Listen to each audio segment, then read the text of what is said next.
Conservatives use anti-trans hearing to promote conversion therapy over gender-affirming care. LGBTQ Nation, by John Russell, December 3, 2023 at 1 a.m. Feedly AI found one regulatory changes mentioned in this article.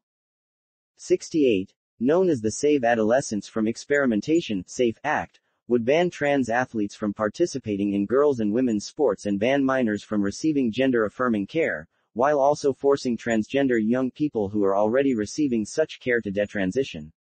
During a hearing this week, proponents of an Ohio anti-trans bill recommended therapy, addiction treatment, and rejection by family members as alternatives to providing gender-affirming care to transgender minors.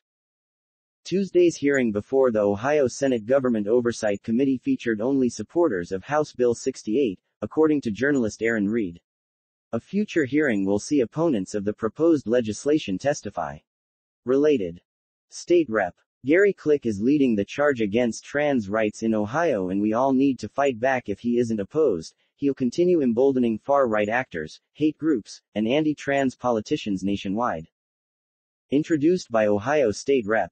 Gary Click, HB 68, known as the Save Adolescents from Experimentation (SAFE) Act, would ban trans athletes from participating in girls' and women's sports and ban minors from receiving gender-affirming care, while also forcing transgender young people who are already receiving such care to detransition. Every major medical organization in the U.S. has recognized that gender-affirming healthcare, which can include puberty blockers and hormone therapy, is evidence-based, safe, effective, and can be medically necessary to treat gender dysphoria in young people. HB 68 was passed by the Ohio House of Representatives in June. Get the Daily Brief. The news you care about, reported on by the people who care about you. Subscribe to our newsletter. During Tuesday's hearing, a parade of detransitioners, representatives from anti-LGBTQ+ organizations, and what Reed describes as fringe medical practitioners, testified in support of the bill. Reed notes that an October report from HuffPost suggested that some of the detransition activists who spoke at the hearing have been paid for their appearances before state legislators across the country by Do No Harm, an anti-trans advocacy group funded by hedge fund CEO and billionaire biotech investor Joseph Edelman and his wife. Richard Anneman, another detransitioner who is suing healthcare provider Kaiser Permanente for providing him with gender-affirming care as an adult, testified that pressure from his family and economic difficulties convinced him to return to presenting as a man. Reed notes that Anneman's testimony actually backs up studies indicating that the decision to detransition is more likely to be the result of familial rejection, social stigma, and employment challenges than the result of actually identifying as one's sex assigned at birth.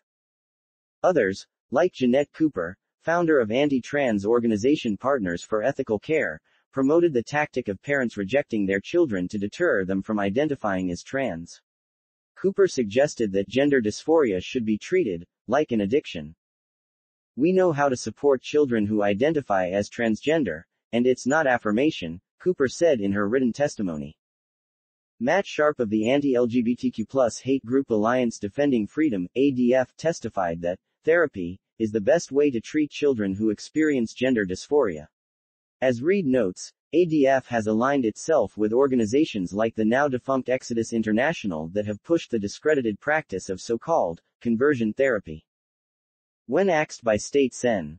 Paula Hicks Hudson, the committee's only Democrat, how he reconciles ADF's stance on parental rights with the fact that HB 68 would take away parents' right to make medical decisions for their children, Sharp argued that the bill does not infringe on parental rights. Sharp. Parents have no right, there is no infringement on parental rights. And then claims that gender-affirming care being allowed would result in assisted suicide, being allowed by parents. pic.twitter.com/oxcaseyperism3. Erin Reed, at Erin in the Morn, November 28, 2023. Anti-trans activist Riley Gaines and former USA swimming official Cynthia Millen provided testimony on the bill's ban on transgender women and girls participating in women's sports.